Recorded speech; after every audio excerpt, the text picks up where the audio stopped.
These people are crazy. I'm not taking steel wool to my pants. When you wake up in the middle of the night and you realize you swallowed a mosquito, this is what you want. Well, good afternoon, everyone. I'm Scott from the old welcome.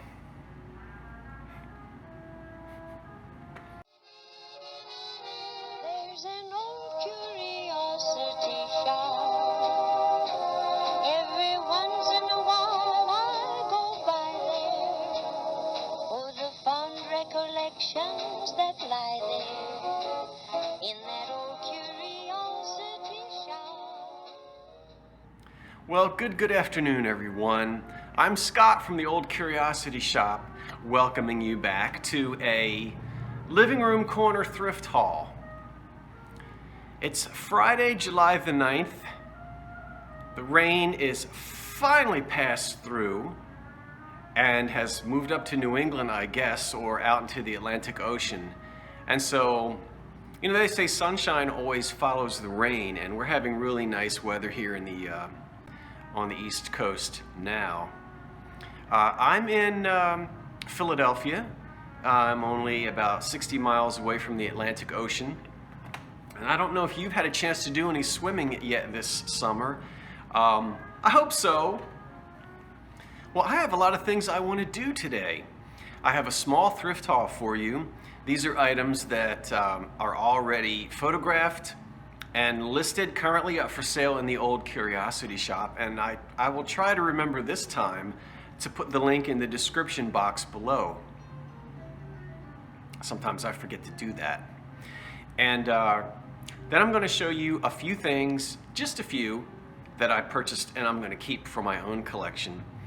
I have a wonderful new book, collector's book I want to review with you, and maybe one or two other things along the way. So this will only take about 20 minutes or so. I'm not sure what you're snacking on today, but I'm sipping out of my summery Delphite Blue Hazel No Anchor Hocking Fire King mug with the D handle, and I love it in this azurite blue color. And my snack today are some salted peanuts, and I didn't really have a dish to put them in, so I'm eating them out of this nice, elegantly cut, etched depression glass stem. Why not? Use your crystal. Don't leave it in the china closet and only bring it out once a year. That's good. Am I smacking my lips again? Sorry. Put that down. Let me rinse these peanuts down and I won't smack my lips again. Okay, let's talk about what's already listed for sale in the old curiosity shop. This wonderful sea creature is listed. Indeed it is. Now, I wasn't really able to attribute this to any particular maker, and I asked for help, and many of you chimed in and said, oh, I think it's Italian art glass, or I think it's Canadian, and there were some other suggestions as well. And I spent quite a bit of time digging around trying to find out. And I looked at all of the manufacturers or artisans that you mentioned, and they all make glass very similar to this. And because it's unsigned and I'm not an expert on mid-century glass, I'm not really able to tell specifically who the maker is.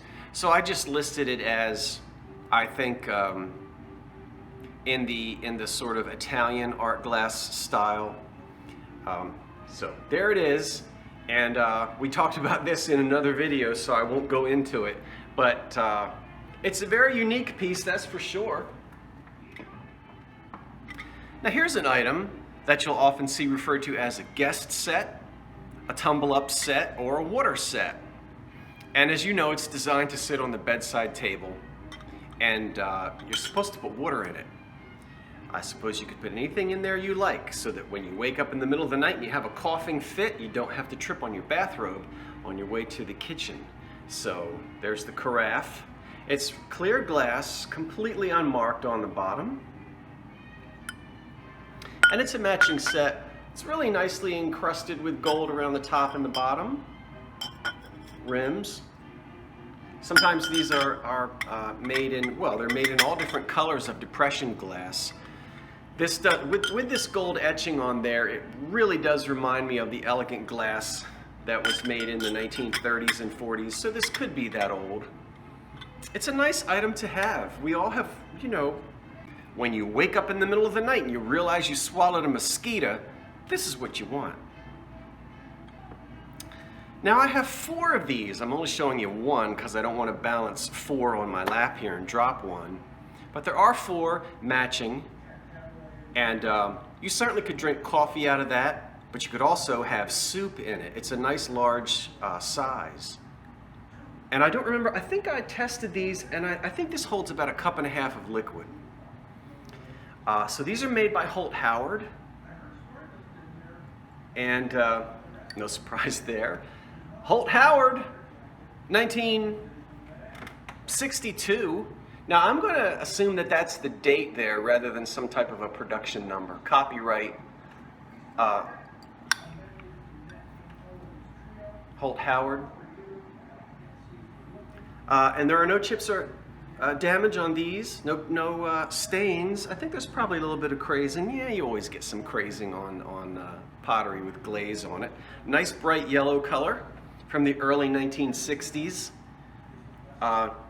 Be very cheerful to eat your oatmeal out of those in the morning time. And then you saw this before, so we'll just quickly show it to you because I did finally get it listed. It's a Hazel Atlas cocktail shaker. Typical with all of the directions for the different drinks around the sides.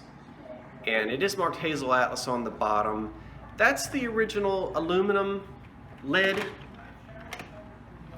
but it seems as though the chrome cap was missing and someone replaced it with a chrome cap instead of an aluminum cap. So the cap doesn't match the lid.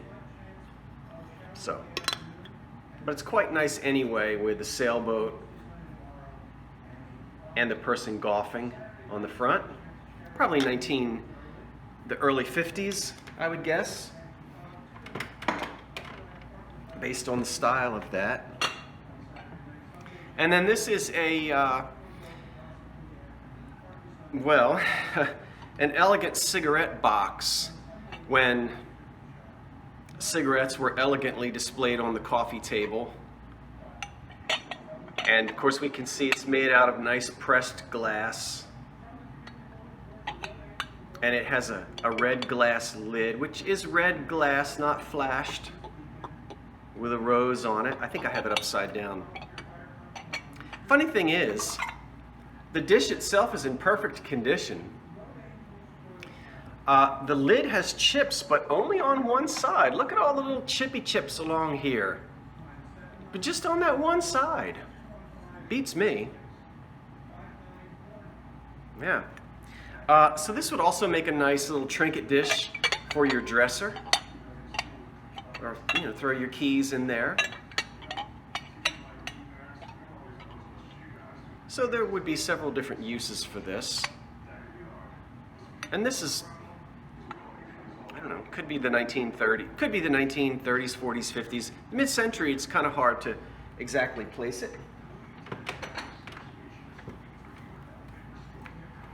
And another piece that I'm not really sure of the maker, a small blown cranberry vase with a clear applied decoration around the neck of it right here. And it has a polished pontil. There's nothing on the bottom of it at all.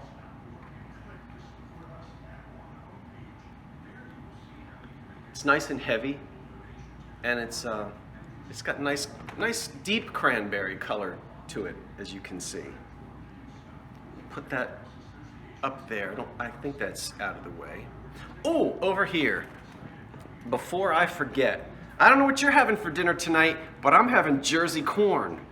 Now, I know they grow corn in Georgia, and they grow it in Iowa. They probably grow it in almost every state in the country.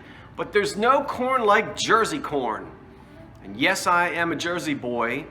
And you can argue about your sweet tea and whether or not you put paprika on your deviled eggs. But there's no corn better than Jersey corn.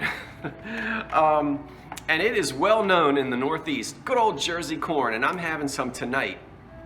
And the reason I have this corn out is not only because I have to husk it, but also because I was in the Goodwill and I found this.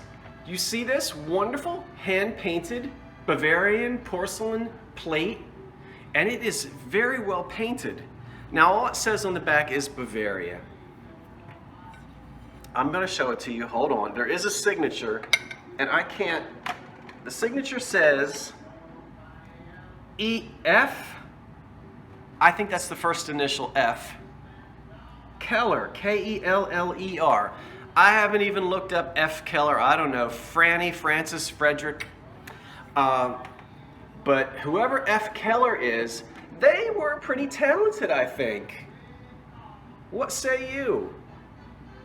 Now, of course, you know, oftentimes these plates were sold and then amateurs would then do the painting themselves. This is not quite an amateur, I don't think. I'm trying to get the light so you can really see it's very detailed, and I think it's extremely well done.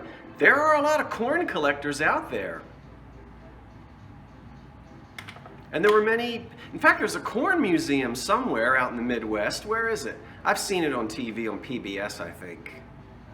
It's got to be in Iowa or Kansas or something like that. But anyway, I assume this is probably going to go to a corn collector or just somebody who likes hand-painted porcelain plates. Yes, this is wonderful, and I am avoiding all of the puns. I heard you say you owe everything you've got to your wife. Yeah, I do. My ulcers, my bills, and my headaches. Very nice.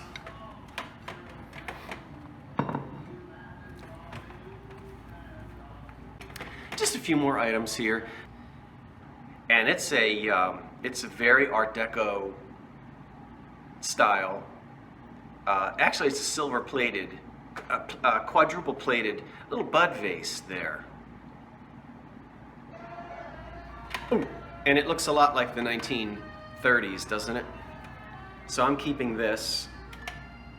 I forget what I paid for it. I think I got this at the flea market, and it really wasn't much money at all. Here is a Hazel Atlas crisscross refrigerator dish. Of course, we love it in green and we love it in blue, but they made it in crystal as well. There's a little tiny chip on the underside corner of the lid, as you can see right there. So you can save your leftovers the way your granny did. Get rid of all that plastic wrap.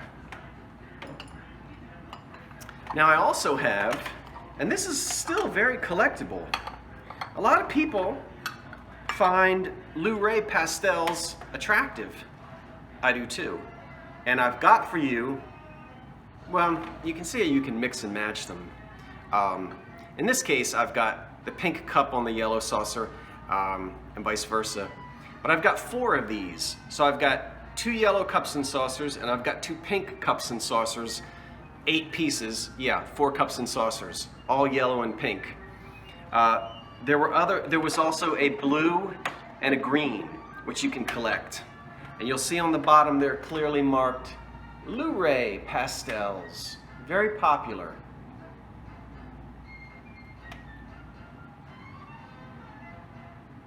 And this is nice American-made dinnerware. And I also have a very nice Imperial Cape Cod Ice Pitcher. I think this is something like 80 ounces. I might be wrong on that.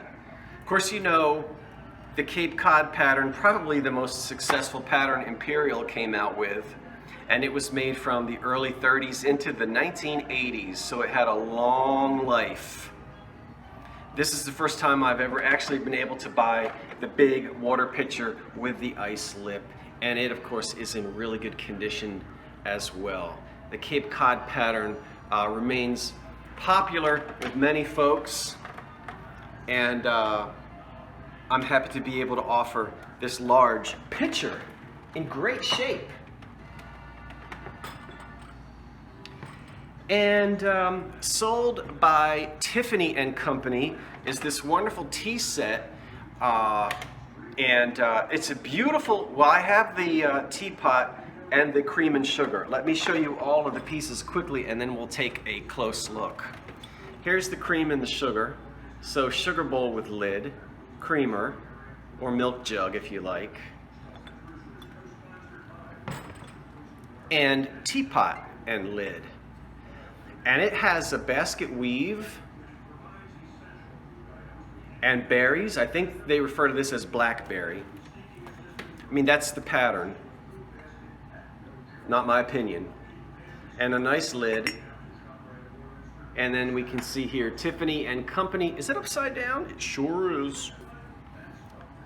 Tiffany and Company. Oh, wait a minute. Tiffany and Company, made in Portugal.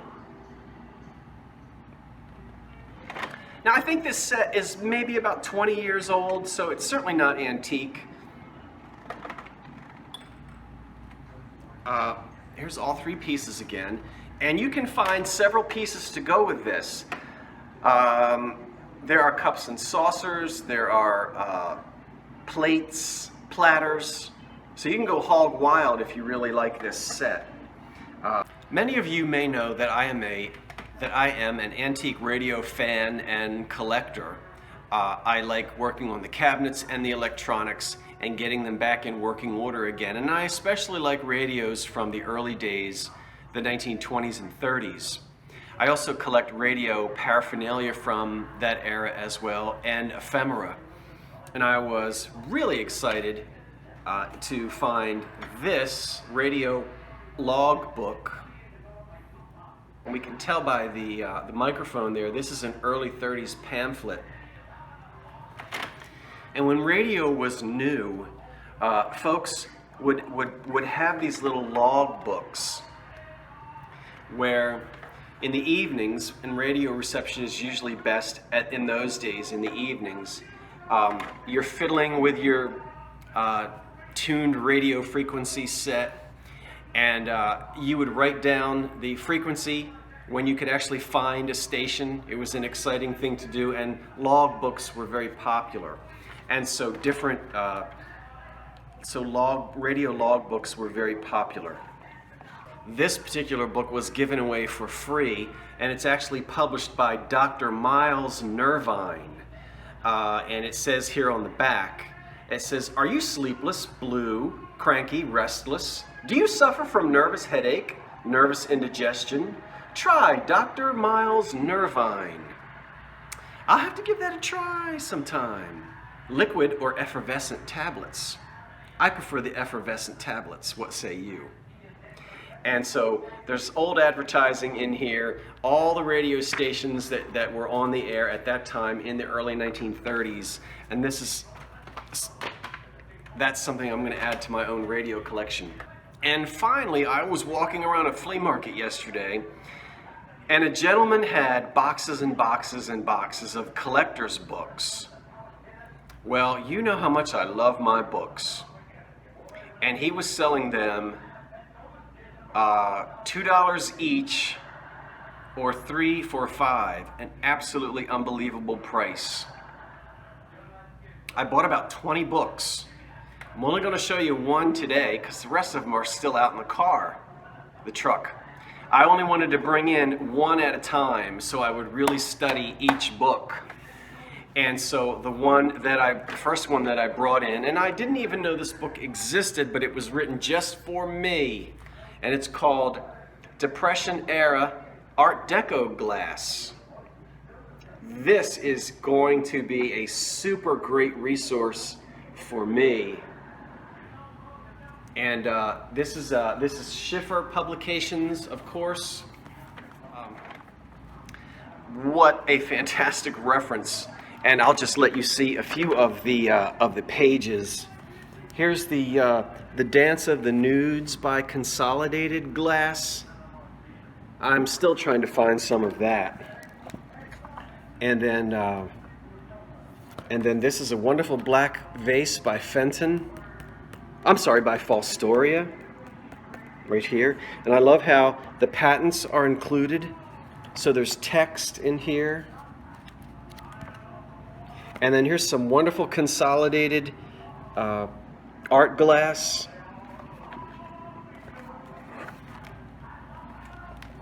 Here's a whole section on stems. These, I'm really excited. I was in a thrift shop as well a few days ago, and I found a whole set of these. They're still out in the car. So these were made by Libby. And the only difference is that mine have square, the foot on mine is square rather than circular. But the square pillar is exactly the same, and the bowls are the same as well.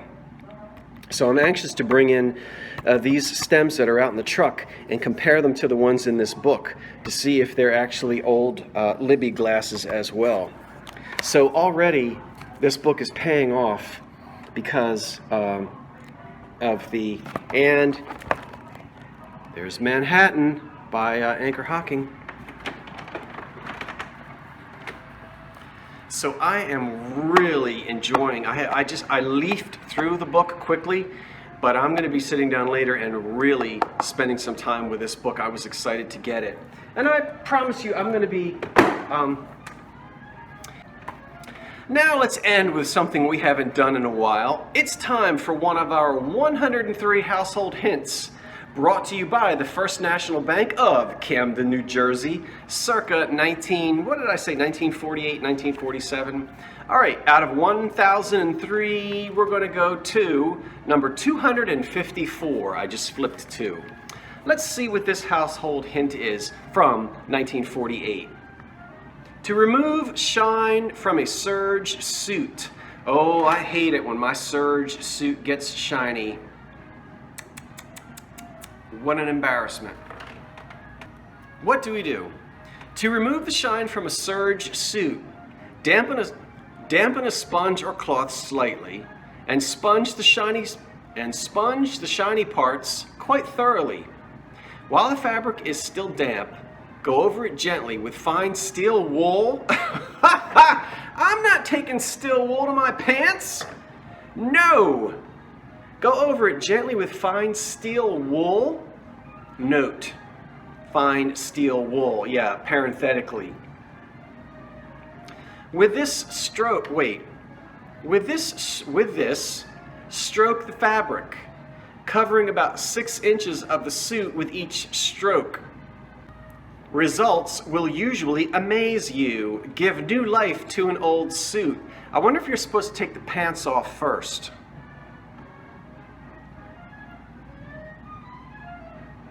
I'm not taking steel wool to my pants, I'm sorry. I'm telling you the truth. Well, everyone, that's it. Now, if you'll excuse me, I've got to go and rub some steel wool on my shiny serge suit pants. I'm Scott from the Old Curiosity Shop saying thanks for watching, and so long for now. Now, where did I leave my fine steel wool? Think I can use an SOS pad instead?